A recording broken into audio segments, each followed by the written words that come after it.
I'm opening up the agenda now, though I don't plan to follow it too much. I take instructions from one person under protest. Can we do it again? Why? That was perfect. Rob is a master editor. What do I know? Welcome to the Deadzone podcast. Deadzone is the sci-fi tabletop miniature skirmish game from Mantic Games. And now, here are your hosts Rob Harper and Jack Pike. I am your announcer, William Randolph Wintergreen. Welcome to the 56th episode of Deadzone the podcast for late June 2016. In this episode, Coach Jack and I show off what we've been working on since we dove into Infestation, as well as have a conversation about units we like and don't like in version 2 of the game. As always, you can go to deadzonegame.podbean.com to see all the pictures, or you can go to youtube.com/c/Deadzone the podcast for the video version of the show. And now on to the episode.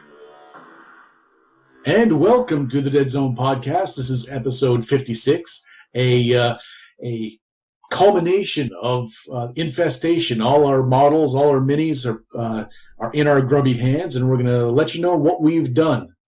With us today is my partner, Rob. Yellow. And returning yet again for yet another episode of Coach Splendor, our friend, Coach. What's up, yo? Nice. So, Rob, take it away. Yep, this is a special one since we do have Infestation, and we've all been playing with it for probably about a month now, I think. Has it been about that? Yeah, I think so. And all of us got stuff done, or at least got stuff started we can talk about. And, just going to be showing off stuff we've accomplished and talking about the miniatures and catching up on all the fun stuff that we like to talk about. And, So, who wants to start? Who wants to start talking about their stuff first? I'll get my stuff out of the way first then. I did my Veermen, and I did my Enforcers. And the Veermen, I was thinking about a color scheme, and it was taking me forever to figure it out. And then I decided that they should be wearing those green hazard vests we were always talking about for the dwarves that we're going to do. But it's going to be the green with the silver lining, like it's the reflective tape on them. So I started doing that, but then they looked way too bright, so I dirtied them up. I made them really dirty, and that's what I did for my Veermen. So it's all leather and green, lime green. And once again, you can go to deadzonegame.podbean.com to see all the pictures, and there's going to be quite a few pictures in this one, I think. And for the Veermen, I enjoyed putting them together, and I think I liked them a lot. Even the little guys. What'd you use on the bases? Those are actually Cool Mini or Not. They made resin bases, and I got them for our. We got the Wrath of Kings Kickstarter, but we used them for Kings of War, and they're supposed to be like lava kind of chaos bases. But I painted them up like rock, trying to blend it in with the new board, trying to give it a red tinge. So that's what those are. They're like rocky, and they're kind of cool. Yeah, I even put the gun on a base because I was like, might as well. And that was my Veermen. And I also did some Enforcers. And for the Enforcers, I went the easy route because I just primed them all chrome. They start off bright chrome, and then I just washed them and gave them blue highlights. And I repositioned the gun on the what's his name? The forward observer. I gave him a more dynamic kind of cool man pose. And the jet bikes. So that's chrome spray paint? Yep, chrome spray paint. That was the base. Is it spray paint or airbrush? Spray paint. Just chrome spray paint. Is that hobby spray paint or like automotive spray paint? Automotive regular spray paint. Really? We were scared of it, and then somebody else did it for I think they did their Asterians with it, and then I tested it on a Enforcer Captain, and it worked out cool, so then I was like, might as well do it for these guys. And with the jet bikes, I kind of screwed up their ends, because I glued them down to a base to prime them, and then the glue I couldn't get off, so I was like, screw it. Then I made more hot glue, and turned them into jet plumes coming out their butts there. Oh, that's cool. So that's just like a glue gun, and then you just painted the exterior of the glue gun orange spray paint. Once again, that's why I got that little bit of glow effect on the back ends of them. Because I didn't want to break out my airbrush, so I was doing everything with spray paint cans on this one. And The old battle can. and I think I think they turned out pretty fun. And I do like my Pathfinders because they got this sci-fi kind of look to them with their chrome breastplates. Overall, I was happy with them. And then I had some Peacekeepers at the end there. Oh, and then for my Strider, I think it was Jeff Burbage. For his Striders, he repositioned the arms, the hands for the Genling, the big rifle, so that he's holding it up. And then I had to make a new hand for the other side, so I had one of the rat hands. I turned it into I green stuffed it up and turned it into a hand for my Strider. So now he's got his hand and the Genling gun pointed in the air. Because I like the one-handed use of the gun. And then people were talking about on Facebook about giving 2 chainsaws. That's definitely something I'd like to try. Get another chainsaw and make that 2-handed chainsaws. Mm-hmm. But that's overall. Mine's out of the way, so I don't want to talk about mine anymore. You have been listening to the Deadzone podcast with your hosts Jack Fike and Rob Harper. The Deadzone podcast is dedicated to Deadzone, the tabletop miniature game by Mantic Games. Visit themanticgames.com. Hey, this is Pat Lewis, North American Community Manager for Mantic Games, and you are listening to Deadzone the podcast. So, Jack, what have you been up to? Let's see here. I got the Peacekeepers, and I've blocked them in. A couple of them are like a green camo, kind of like a stock. None of them will be in the same positions as they're supposed to be, but they're the one with the cape, the hood, all cammed up. But 2 of them, I decided to make the same color as the new, like the Martian red of the new Infestation mat. And I'll tell you, they looked goddamn ridiculous. So because the mat you think is really red, but it's more tan. So I had to go back, and they're blocked in. The picture that you're going to see if you go to our website is going to be them, a work in progress. But I've built 2 jet bikes and primed them. A whole bunch of Veermen, built them, primed them. The only thing I haven't built yet is the Aberration. Oh yeah, you're saving that. You're like you're waiting to get into that one as your coup de grace. Yeah, I think that's when I'm like, okay, I've got all the time in the world because I really want to make him look different. I want to position him up and do something that really makes him stand out. Now, as for painting, the only thing that I will have had basically done is one of the Veerman Nightmares and a handful of the Pathfinders, and then that's it. I'm looking forward to painting. I got the little Veerman that goes on the weapon that rides the the gun that I made. You got the guy, the operator. You mean the Wiener cannon? The Wiener cannon. Yeah. How'd you get the beads above the Franks? I'm looking forward to painting him and the little guy, the observer, just because I know that Rob painted the cannon, so I want to just we'll see how well they fit together. How well they do or do not fit together. What color scheme did you use for your Veerman? The one Nightmare that I've done is a dark brown fur.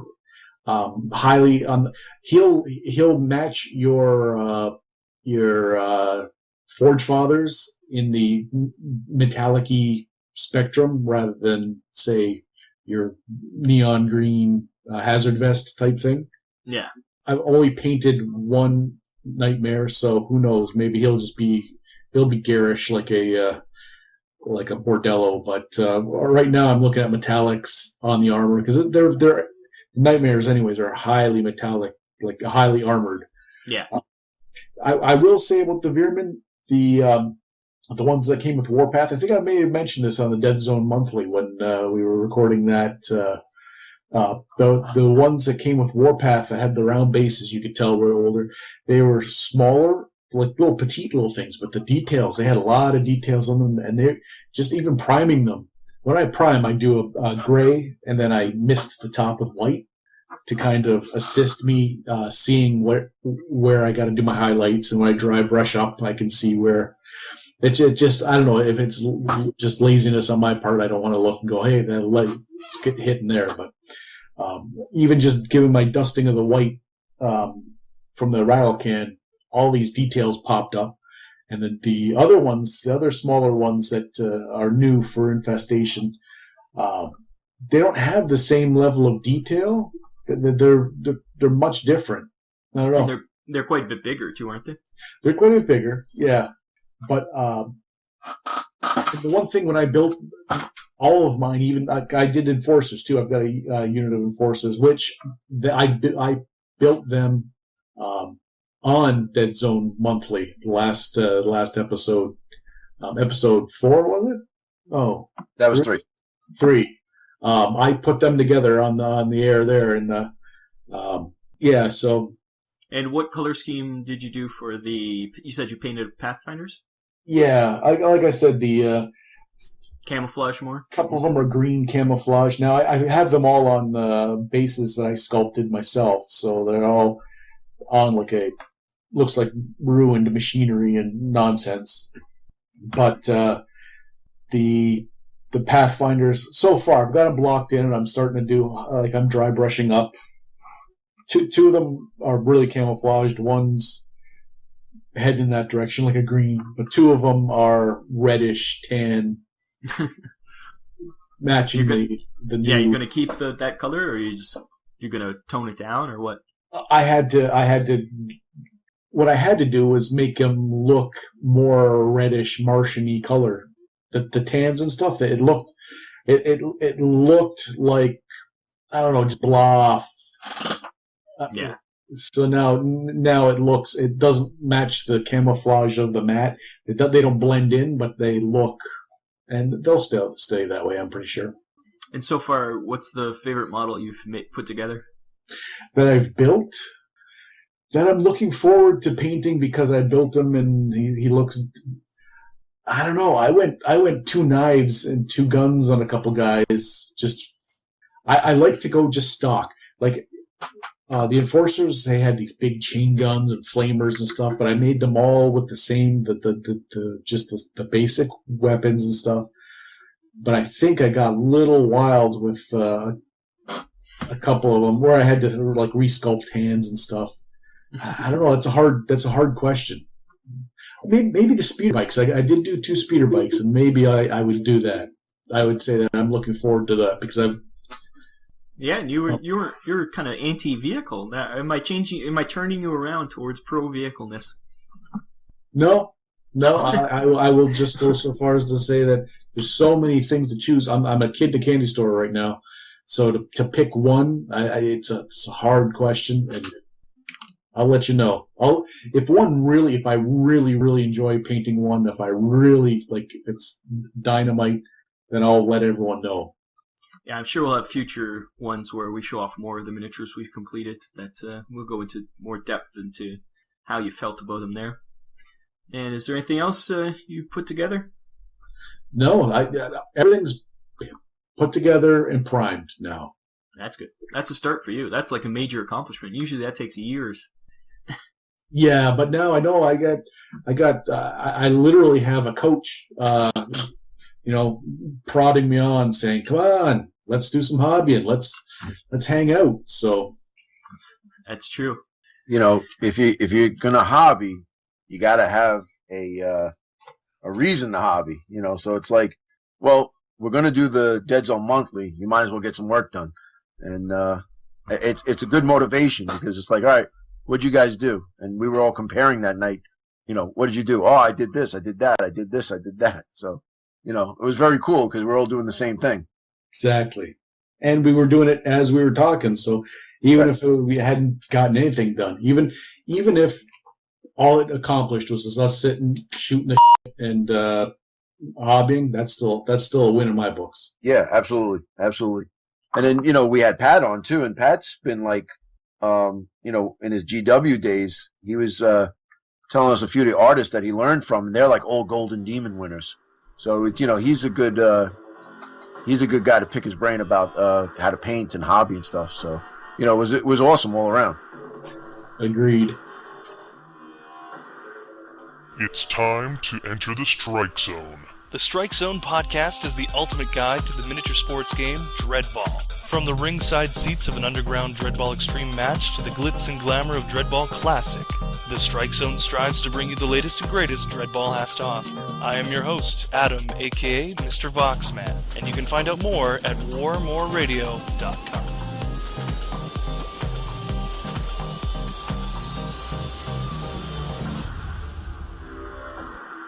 Welcome back to the Deadzone podcast. So, we'll move on to you, Coach. I'm sure you have a lot to say about what you've been doing because we know you love these models. Oh, so yeah. Let us know. What's up with you? Honestly, what I finished, what I was happy to get done was, before Infestation came, I started thinking about what I should do with my Enforcers. So I went with like a desert camo theme. And, those are the ones I use in the battle reports and on Twitter and whatever, all that stuff. Right? Jack, you know about that stuff, right? Yeah, I'm on the Facebooks all the time. Okay. So what I did was I took a Strider and I started doing it with the desert camo, and I started to go to town and put bullet holes in them, and I really liked the way it came out, the bullet holes and the kind of grime streaking from it. And so that, and then, right, waiting for Infestation to come, I'm like, all right, I'm going to try to do as much Deadzone as I can. So I did all my Enforcers, all my Peacekeepers, and the Strider, and then the Nightmares, which, Jack, you were saying how much you like those, which are now, I guess, Creepers and Stalkers. But I did those, and I'm going with a red theme on the Veermen, but they're like mole like albino, so they're whitish skin, like a cool. white skin, and all the eyes are pink. So I'm going with that, because I think that Like experiments, kind of. Yeah, but I when I see the rats, when I see the Veermen, I see moles. I don't really see rats, and yeah, Jack's always said that about them, that they're more mole-ish than radish. Yeah. Yeah, because I remember Jack said it, and I was like, we're on the same wavelength, because that's the way I see them. Like they're like, oh no, the sunlight, and they run on the ground and stuff, and they only come out at night mostly.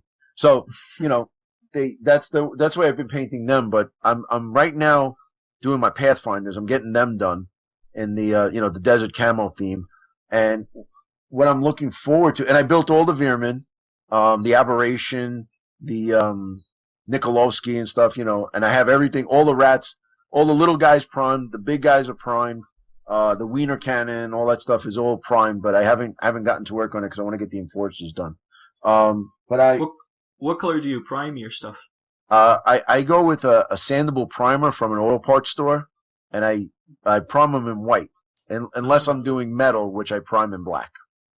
Because, yeah, if you prime it in white, then the metal doesn't come out.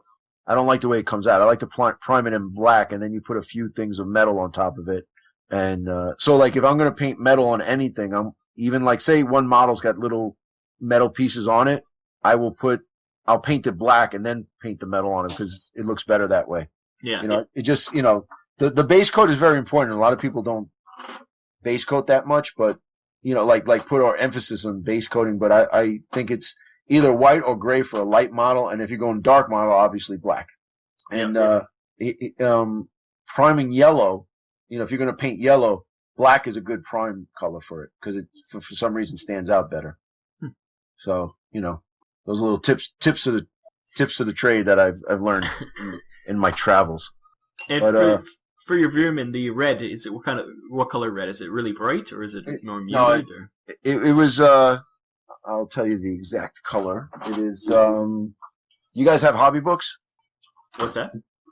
I have a book, that I like an artist book. It's got that textured paper to it that you can like draw in it. It's basically for Watercolor?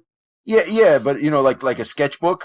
Oh, okay. So what I do is I write down everything in. Look at this guy. He's a professional. Yeah, so now it's like, when I go back, right? So like I'm doing my Desert Enforcers.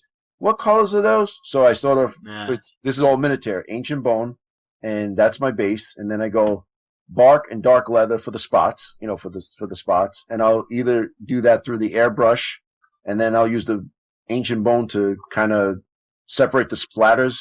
And I use sometimes I'll use freehand with the airbrush, or I use one of the Death Ray Designs template for the airbrush, just to break it up a little bit. I like those a lot.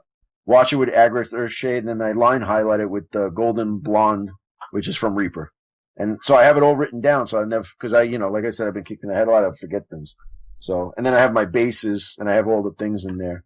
So I could refer back to this, and I try little color things, and it's a good little thing to have. Like I have 3 pages of all the washes and how they look, because like a purple might come out very blue or very off. So I want to know before I put it on the model what color it's going to be, and I have it in here.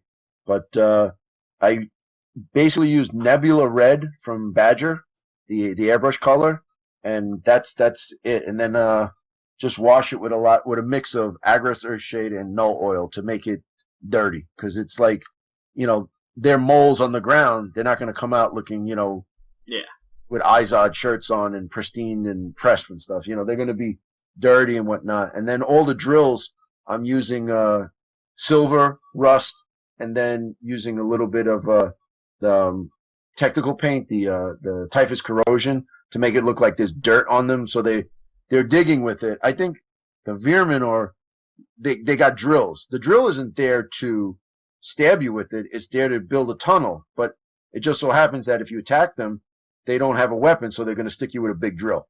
So I think I agree. I agree. The drill is a tool, and much like a pickaxe or like a hammer or something. Right. They're doing their job, but now they have to defend themselves. Okay, well, this will crush someone's skull, or this will skewer someone. I agree. Right, like the Forge Fathers, they all have hammers, but the hammers are being used to mine, and it just so happens that it's kind of like Okinawan karate. All those weapons like the bow or the tuifa or nunchaku were all kind of farm implements that they used every day. And then I'm going to steal your stuff, and then they beat the crap out of you with a piece of wood with a string on it.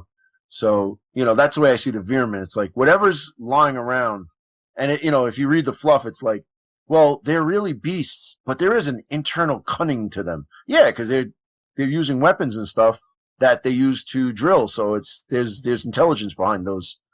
In my case, pink eyes. So but I'm digging it, man. These I was reading on Facebook certain guys complaining about the models. Really? There's really nothing to complain about. No, these are great. I have no complaints.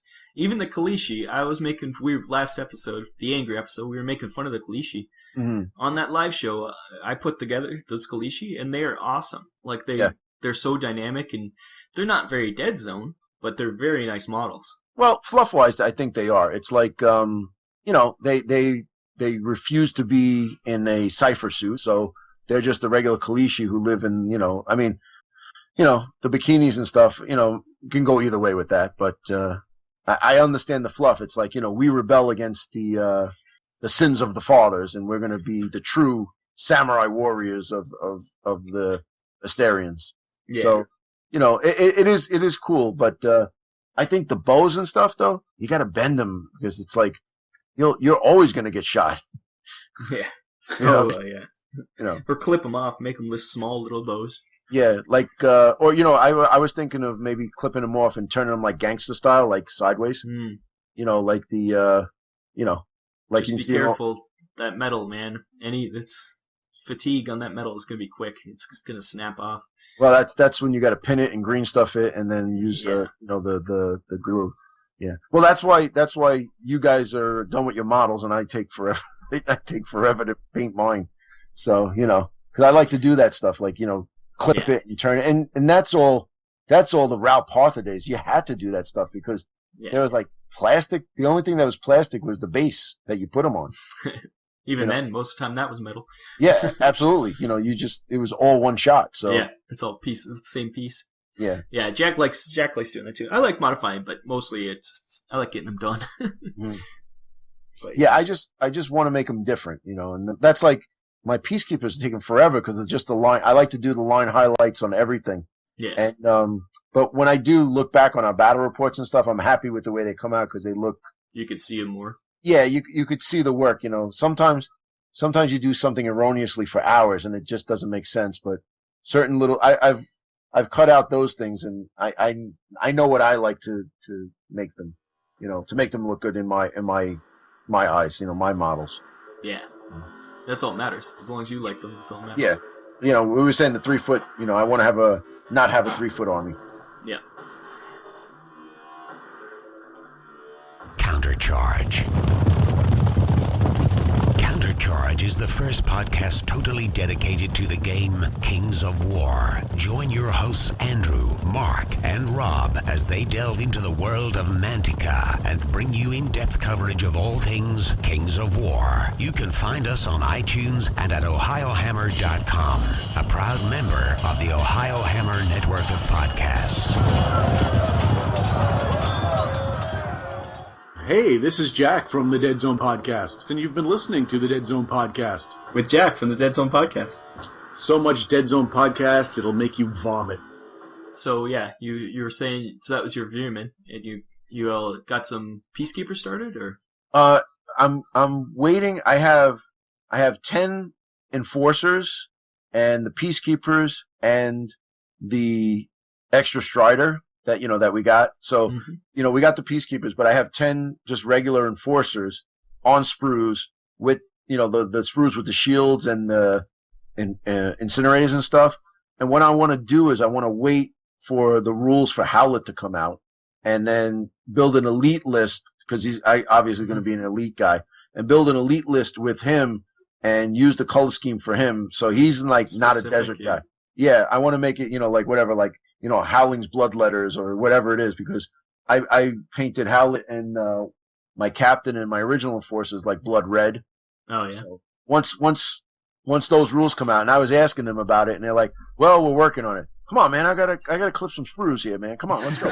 But like you got some more to work on anyway. Yeah. I want to work on this, so then when Howlett comes out, it's like, an assault enforcer with the wrist blade, for whatever points, but he gets a burst laser. Damn, I got to rip this arm up, put a burst laser on. Yeah. I'm just waiting. Or, because Howlett's combat guys, will they be able to take two more combat shields because they're, nice. defender shields.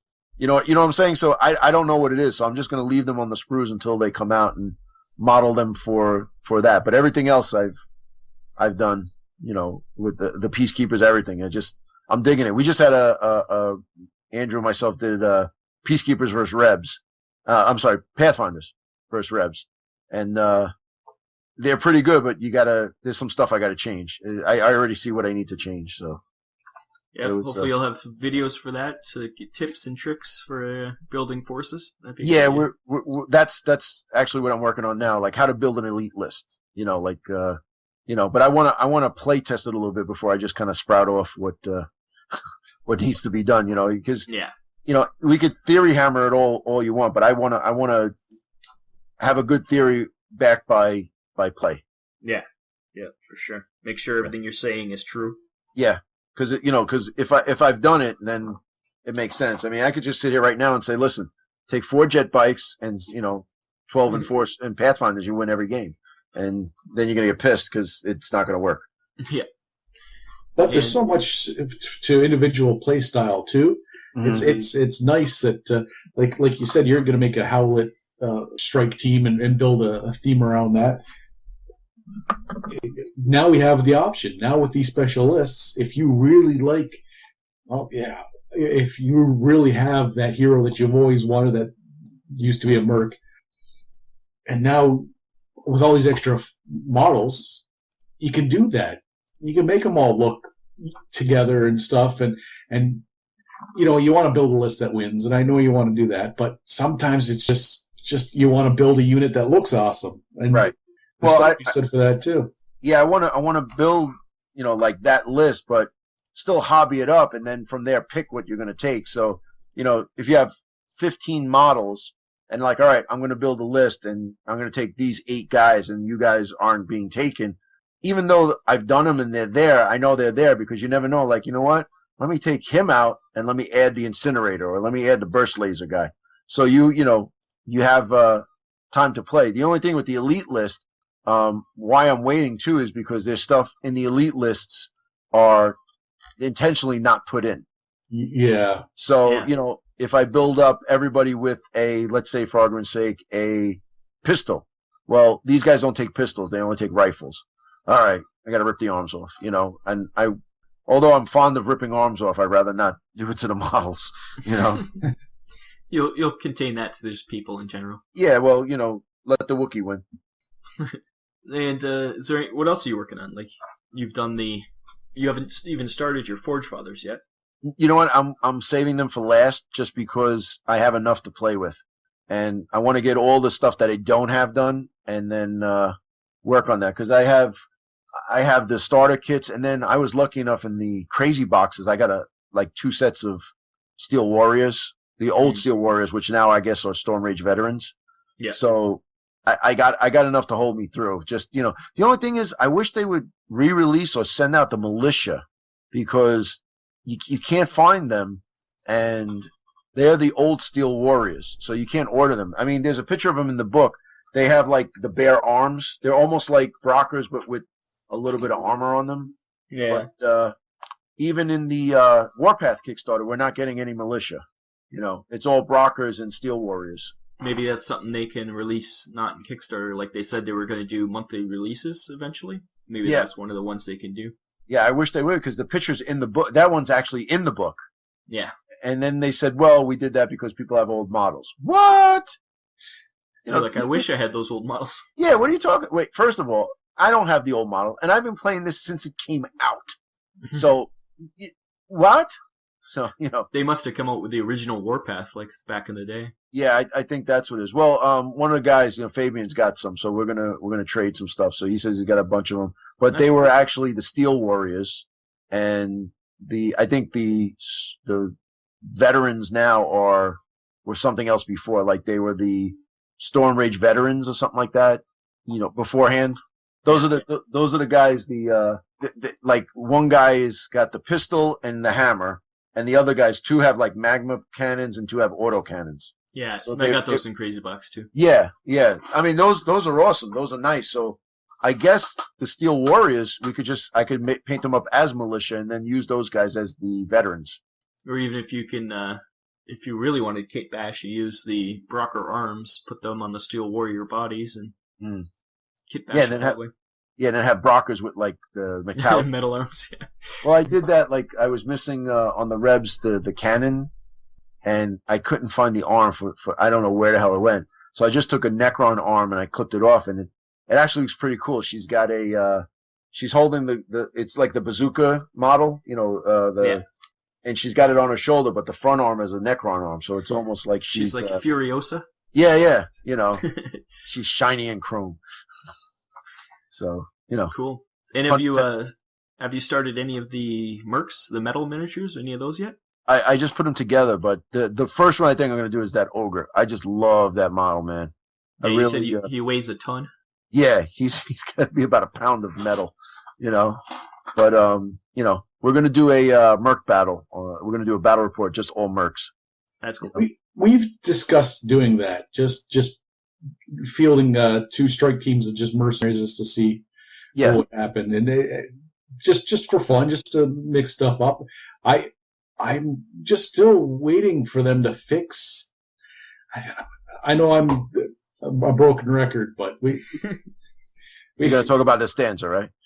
No, that's Rob's thing now. Rob picking out her in particular, but just in general, you want the stats to be corrected, really. And because they're still version 1 stats and everything. We're in Deadzone 2 Redux, but that just didn't make the transition, and we got to get there. We got to get them sorted out. I listened to the Deadzone podcast 14, I think it was, and they were talking. We were talking about how busted it was. They. In the third person. Yeah, that's kind of disturbing, Jack. That was Jake and Roberto. Yeah, those two characters. They were, I don't want to tell anybody, but I replaced Jack halfway through. This is Jake, not Jack. Horsing around. We letting the horse out of the barn here. There you go. Yeah. All the secrets revealed. Jake was the replacement. Long and short of it was, Nastanza was broken back then and still is, and it's time. And a lot of them are useless too. A lot of the, like, as we always say, Simmons is useless, and Howlett's not very good for how much he costs. Like, that's who I was going to bring up, was Simmons. I understand why she's not. She's going to be a special. She's going to be a special Army list person, but. Well, I gotta tell you that Nastanza, they did kind of nerf her in the way that, okay, so her sniper rifle has a sniper scope, and I think it's heavy. She's got a range 14 AP1, so she's got the best sniper rifle in the galaxy right now. But I think it's considered heavy now with the sniper scope. Is it heavy? Did they put heavy on it? No, but because, well, this is the thing. It's just in the entry. It just says that she's a save 5 with an energy field of 1. Now, what was she before? I think she had a better save. Yeah, I think she was like a save 3 or something like that. 3 or something like ungodly stupid. So, I mean, in the games that I've played against her in version 2, she's really a non-factor, because you can get rid of her one really good round of shooting, use a command dice, add 2 or 3 dice to her, and just get rid of her. But she isn't. That sniper rifle isn't heavy, though. She can move and shoot. Yeah, I mean, even with that, you know what? You better hide, because I'm gonna come right after you. Well, that's the thing. You really have to hide with her. That's all. It's unlike the other sniper where he's got to get a good spot and he can control a little area. She can move and control a lot more area. Right. That's the only difference. Well, that's why she's dying first. Oh yeah, you definitely got to take her out as quick as possible. Yeah. And I tried that in the last game. It just my sniper, he had like an open shot on her. He just whiffed. He just missed completely, and then she just shot him dead. And it was like, well, that just hurts because I had her. I just can't. I can't hit anything. Rob's a fan of the sniper. Like generally, when he'll field the sniper all day long, all day strong, and that thing is dangerous. Right. And one time he stepped out, he took his shot, missed, and I was like, I'm not letting him have a second go at that. Yeah. Right. They've definitely made shooting for the enforcers, I think, in the second one a lot harder. You can't aim and shoot anymore, so that changes a lot. Well, that's when you got to decide you're going to take a holo shot. But then again, the Pathfinder's tag special rule and also the Army special rule is actually very good. If you have, I just ran a list with 6 Pathfinders. I tagged the crap out of everybody. So it's like, no matter what, +1 and everything. Exactly. And then, you get elevated, and the tag rifle is, it's like sniper light, because if you tag somebody, you can, get a +1 dice. You elevate it. Now you got 2. So a sniper rifle is, honestly, everybody's elevated on, you're elevating your sniper, so you're getting a +3 all the time. With a tag rifle, tagging somebody and elevator, you're getting +2. So and you can move. They're not heavy, right? Correct. So, you're still, the only thing is to tag someone is a special action, but you know what? You can move, tag them, and then have, the other guy shoot them. And you can shoot, tag and then shoot too, right? Yeah, you can tag and shoot, but I'm saying the first one that moves and does it. But then again, Pathfinders have Scout, which is a free sprint action before the game starts. Yeah. Yep. So you're already up there. Yeah. Oh man, see, that's, I was trying to make the Pathfinders work, and honestly, we could sit here and do this, but I played a few games with them now, and I'm starting to see there are a few builds out there that might just work. I've always liked them for the fact that they had the ability to be further in the field right off the hop. I don't think I've ever even used the cycle, that monocycle, not only just because I don't like the model, but because I didn't think it was necessary. I liked them as they were. Right. But especially now, now we're in Dead Zone 2. Now we have there's a whole bunch of stuff that we gotta like play with, and when the special army lists are finally, when they're settled, like I want to see a plague one soon. Yeah. Then the fun building list's gonna be it's right around the corner. Well, Ronnie said they're going back to Nexus Psi, and the problem with XM4 is the Veerman, but the Plague are still on Nexus Psi. It's still a dead zone. So we're going to get some Plague goodness out of it. Dr. Simmons will be... You heard what I told him, right? He says, Dr. Simmons will be back. I said, well, you better fix it because she sucks. So, if you're going to... He's like, really? Her rules suck? No, Ronnie, they I want to say she doesn't have any rules. They blow chunks, but she's like, she's just one of those mercs that you just didn't take because she was just, what's the point? Useless, yeah. Stage 3 general's way better than her, and I think it's cheaper. Yeah, absolutely. Speaking of which, now that they've redone the Stage 3s, the general, just the troopers, the better sculpts, Simmons was a bad version of original Stage 3. Her sculpt was pretty bad. She was not a good looking. No. She's carrying what looks like a sniper rifle, which I don't know why Dr. Simmons is carrying a sniper rifle. That's not really a sniper rifle. And I think in her stat she has a pistol. Yeah, it's just really, it wasn't a good sculpt to begin with, I think. And also the hand in the front was like oversized. It was almost like they wrapped her hand in twine and it started to swell up. It was disproportionate to the rest of her body. Because some of them had like clawed hands that were kind of stretched out, and they looked good on her. And then the hair, it was just not a good model to begin with. So I think now we need better stats, but also maybe it's time, like maybe a version 2 for her. But well, the original Dead Zone. And even the early Warpath models with Mantic, they were a little hit and miss. Some of them were good and some of them weren't good. And then there was those Mantic mold lines, which we all know about. So I think now, fast forward to version 2, all these sculpts are awesome. There's no bad sculpts. I don't, you might not gravitate to a certain model just because you don't like the style of it, but you can't take away the fact that these models are really nice. Mm-hmm. So I think that if Nastanza, you can get, make her look like a swollen, like a sunken zombie faced with long hair, like disheveled and, Simmons, jacket. Yeah, they could really go to town with her and then just give her some kind of really good rule. Like, I don't know, give her a slat where she gives out a mutation, but she picks the mutation, like if you're in 2 cubes of her, she can mutate you with a hyperjump gun or something. Yeah, she injects you and changes you. Yeah, that'd be cool. But you want to know the hidden gem of the mercs? I feel is Wrath. Yeah. Yeah, and I'll tell you why. All right, he's got a fusion gauntlet, which is range 4, frag 3. It's 1 use, and then he's got the Praetorian pistol, which is range 4, AP 1. It burns. He's got the blade of the 7, which is an AP 1 blade. Okay.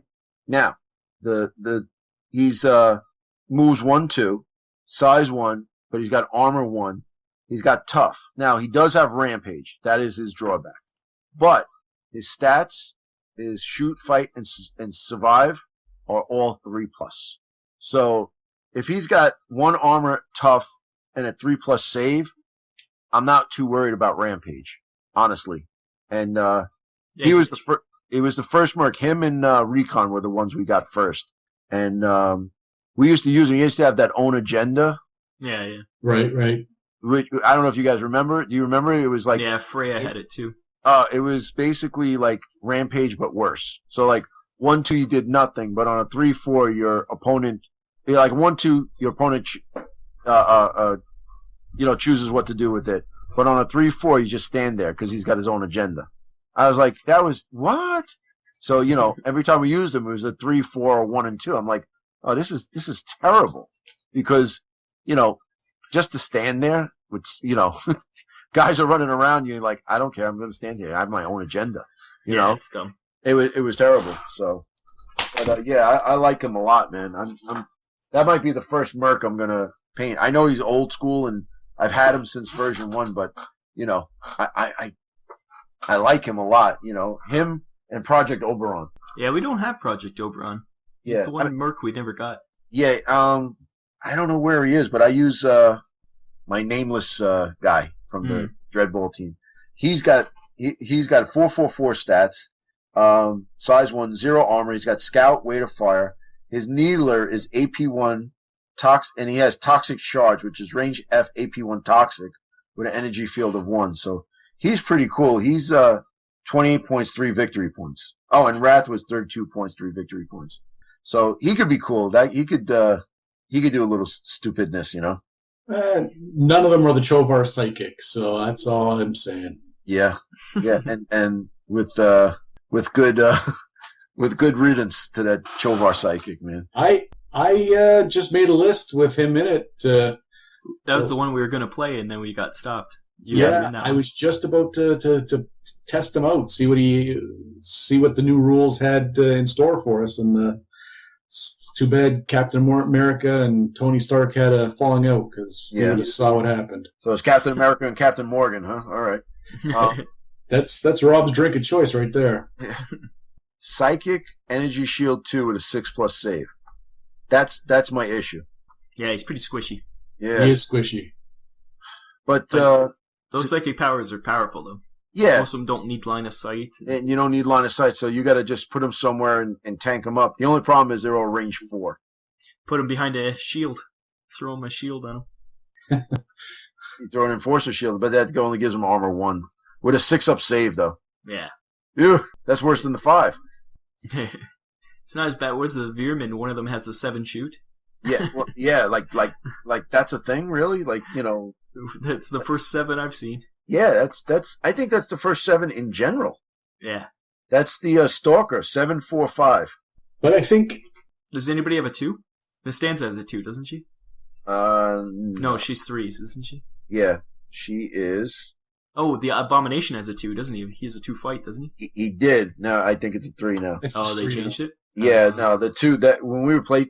Did you guys have the beta with that? That was just that was I mean, don't get me wrong, but yeah, Costanza's got a 3, 6, and a 5. So if you fight her, she's like terrible. Yeah, if you get to her. Yeah, she's got a 3 shoot, which makes sense.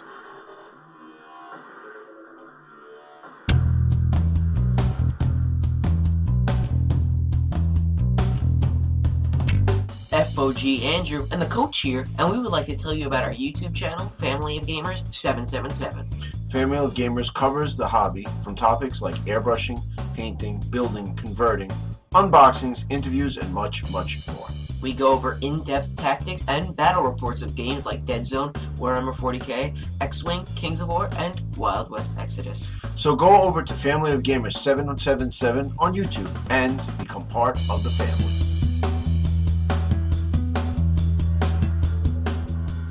What's up, y'all? Coach here, and I'm coming to you with a little service announcement. We've been running a Warpath History video series, and we are going to be covering lots of factions, like the Plague, the Veermen, the Forge Fathers, Enforcers, just all of them.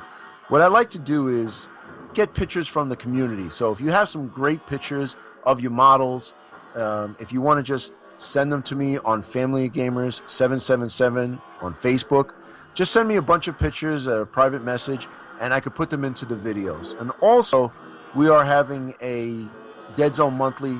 Hopefully you guys are watching this. And we like to bring along 1 or 2 community members who would like to be a part of it. So I have 3 rules for that. Number 1, you have to play and love Deadzone. That's number 1. Number 2, you can't be a dick. And number 3, always remember rule number 1 and number 2. So you can get me on Twitter, which is FOG777Coach. Facebook is Family of Gamers 777. And just send us a message. Send me all those pictures. I want some Plague, some Forge Father, all the goodness that you've been working on, and we're going to put it into the video. And this will be great. We'd love to see your work, and we'll put it on a video. So take care. Welcome back to Coaching Friends, and today I'm joined with Roberto and Jake.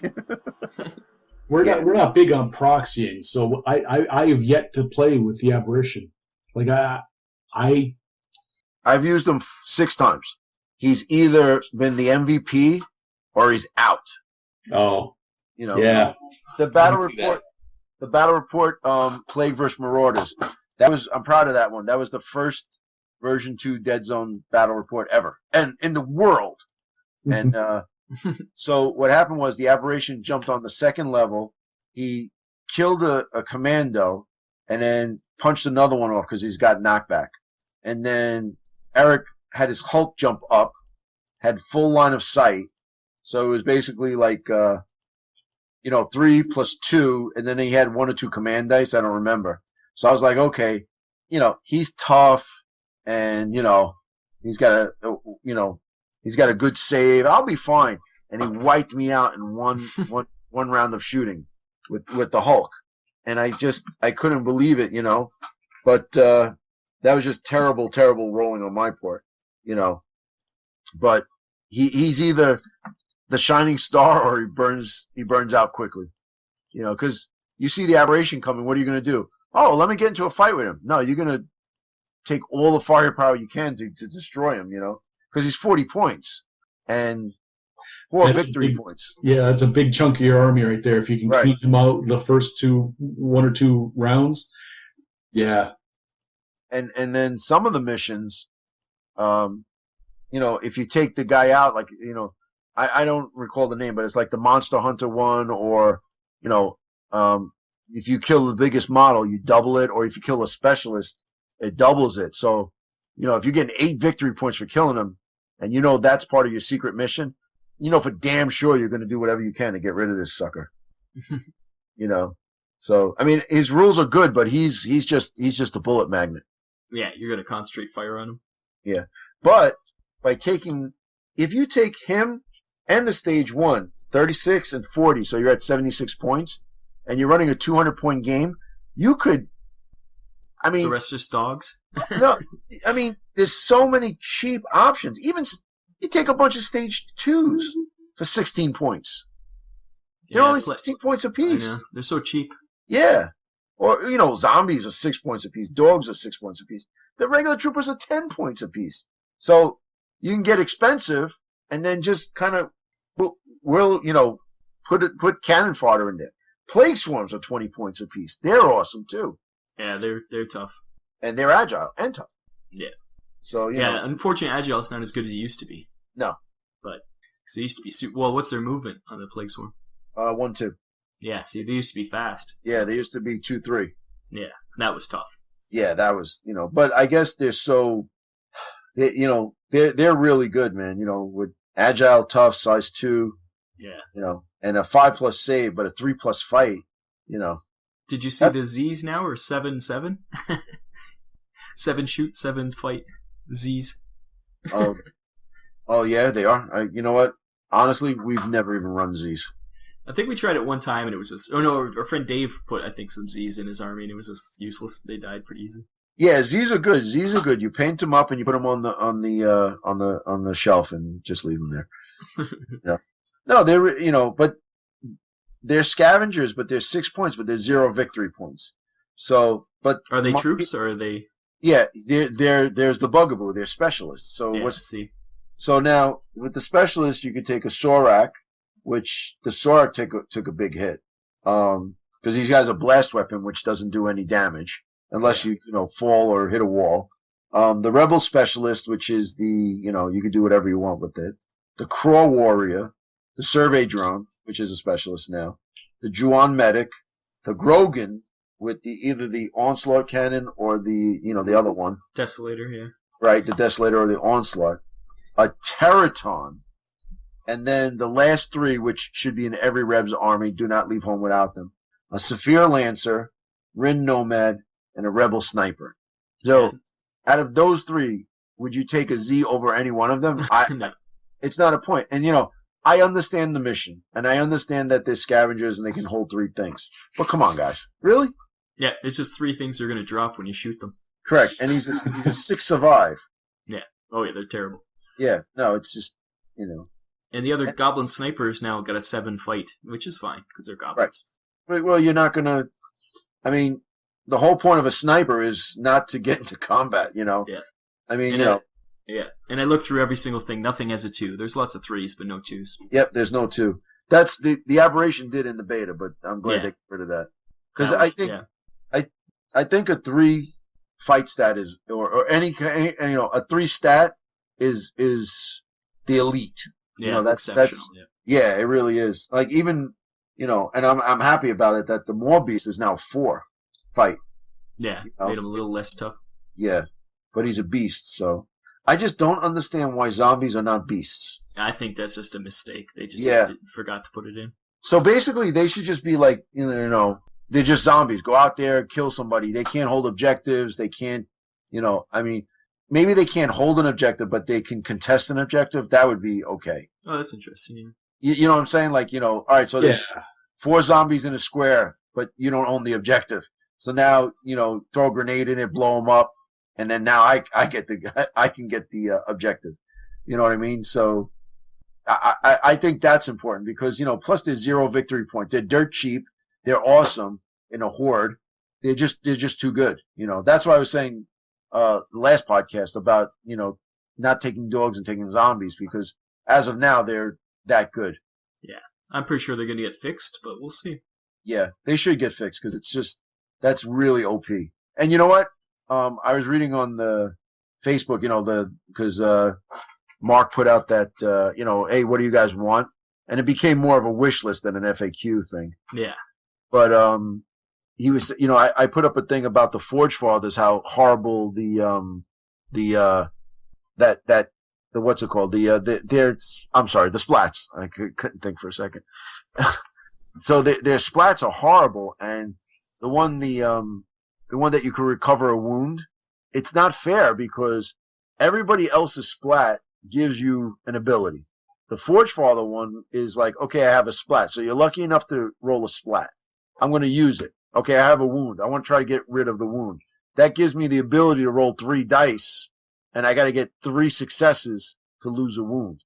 And that's hard to do, It seems like you already got the splat. You should be getting something, but you're getting the option to do something that's very difficult to succeed in. Right. Well, the problem is you can't just say get a splat, save a wound. You'd never be able to kill a Forge one because you roll at least 1 splat. So yeah, it just they OP'd it and then they tried to fix it. I think that's what happened. They were like, that's a great idea. Oh, it's too powerful. Well, let's just make it harder to do, and then it's kind of like, hey, look what I got, and then you get kicked in the balls. Yeah, it's kind of fiddly for what it should just be something else. Well, didn't it used to be the one that you could repair vehicles or whatever? Or is that a different guy? Yeah, no, that was the one that it was in the beta, and I'm glad they got rid of that one because it's like, what if I don't take a vehicle? Yeah, especially the Forge Fathers, you're not taking vehicles because if you're going to take unless the one rule that was in the beta which was very good was almost like life support, but it only worked on the Forge Guard armor.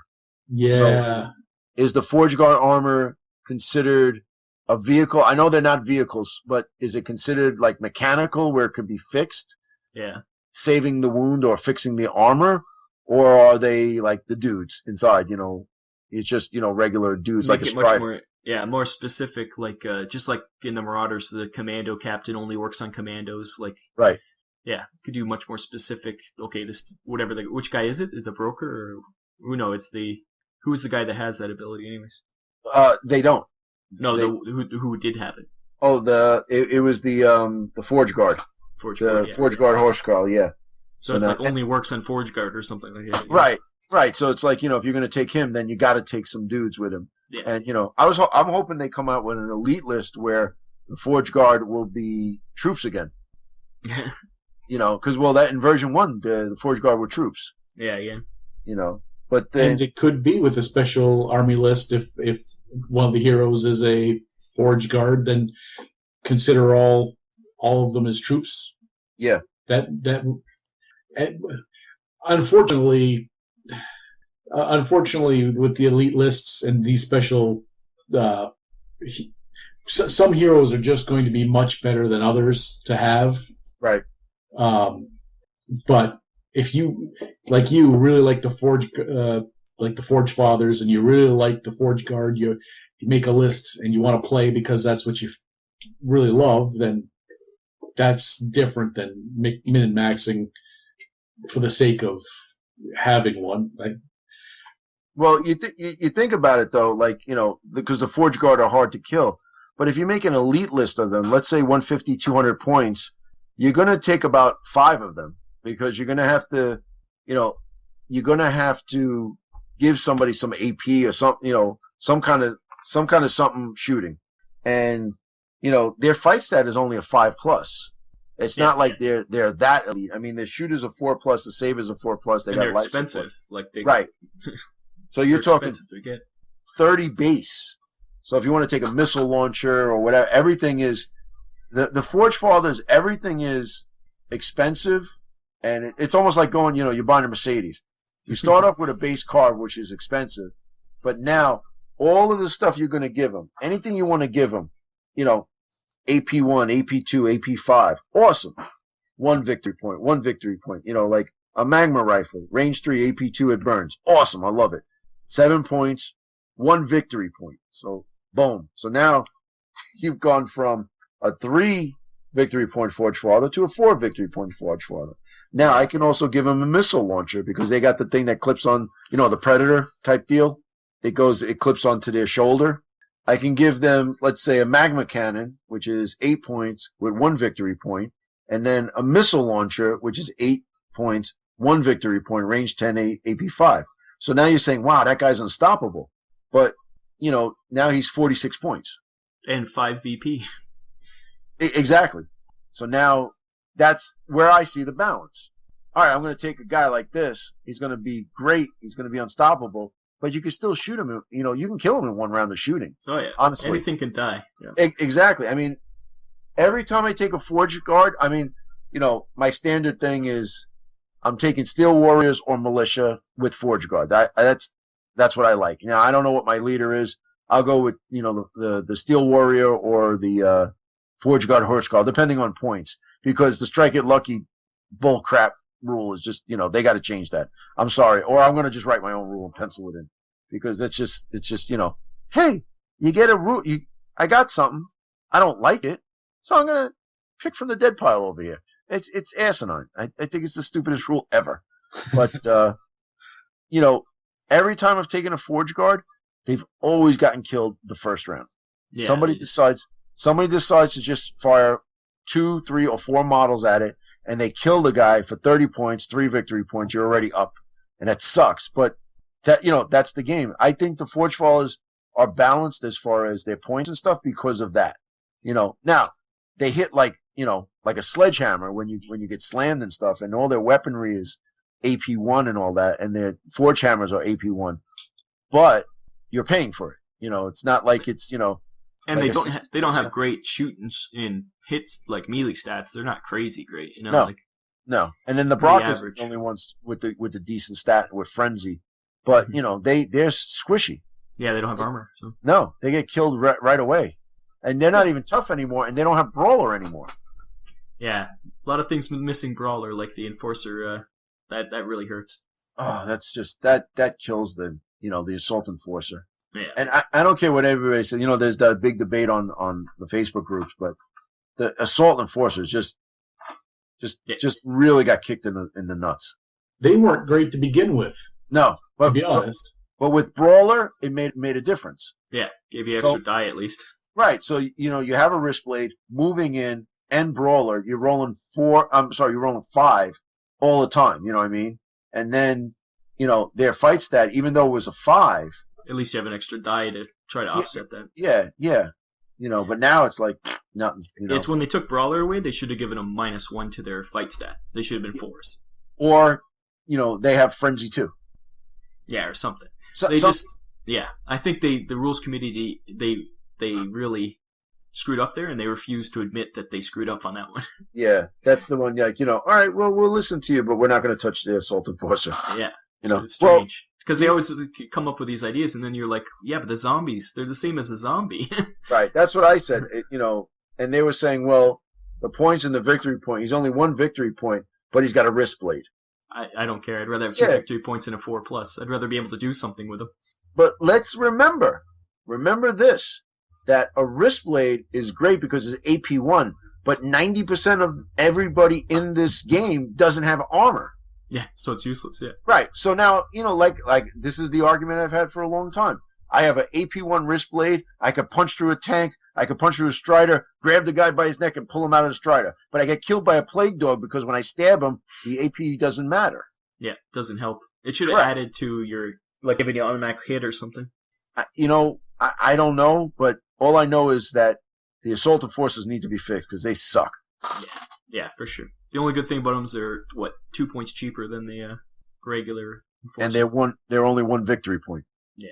And once again, I'd give up victory points to actually do something with them any day. Yeah, give him frenzy 2 and make him 2 victory points, and now we're talking. Yeah, exactly. Well, I think we've talked a lot, and we've exhausted our conversation about hobbying, and we've been talking about other things. And I think in the future we should do like full episodes about each faction and talk the way we've been talking, because it's been really interesting to go through each one and talk about the ups and downs of them and more about their fluff and stuff. That'd be kind of fun. Yeah, absolutely. Well, we like I said, we've been doing the videos, but it's good to have the banter. Yeah, I think the free flow talk, you get more out of it too. Like we think of things, and Anyways, so it's been a good episode. That was episode 56 of Deadzone the podcast. We'll be back for 57 in the future. I don't know what we'll talk about or when it'll happen, but it'll happen eventually. And I've been Rob. And I'm Jack. And I'm still the coach. And we'll be back for another Deadzone the podcast. Have a good one. Bye-bye. Bye-bye. Thank you for listening to the Deadzone podcast. I have been your announcer, William Randolph Wintergreen. Visit the website, deadzonegame.podbean.com. Email your hosts at deadzonepodcast@gmail.com. On Twitter, you can follow the show at Deadzone Podcast. The Deadzone Podcast is a production of Vinland Old Time Radio Productions. I'm a jerk off, and it comes true. Well, that's an outtake I'm definitely putting in the show. But you guys don't get it because you're from Canada land. Like, there's 2 types of people in the world. You're either a jerk off or you're a jerk off. So, it's like, when you meet a guy and you talk to him, it's like, well, how's this guy? How's Jack? He's like us. He's like, he's a jerk off. So you're a good guy. You're all right. But then, what about Rob? Oh, you don't want to be around Rob. Why? Because he's a jerk off. You see the difference? Yeah. It all makes sense now. It all makes sense. Forget about it. And sometimes it just means, forget about it. We're learning things now. Well, I'm trying to educate you guys. You're not taping this shit, are you? Of course. Don't make me get on a plane. Jack hates this, podcast, so. Jack likes listening to himself. That's all that matters. Eventually, I think I'm going to be replaced, though. I think Rob's going to be like, no, me and Coach, we got this one. Why don't you sit it out? How about you guys just replace me and I'll just edit them? You would not like that at all. I think Couch and Fiends might be the way to go, man. That's a shirt, man. Couch and Fiends. I think it is. People would pay to have that emblazoned on their wear. I would. I'd probably get a tattoo of that. You have been listening to the Deadzone podcast. And now, a word from the fine folks at Vinland Old Time Radio. Thank you for listening to Deadzone the podcast. And now a word from Captain Courage on Vinland Old Time Radio. That's some fine writing on Vinland Old Time Radio. Counting the funnies on all my fingers. VinlandOldTimeRadio.podbean.com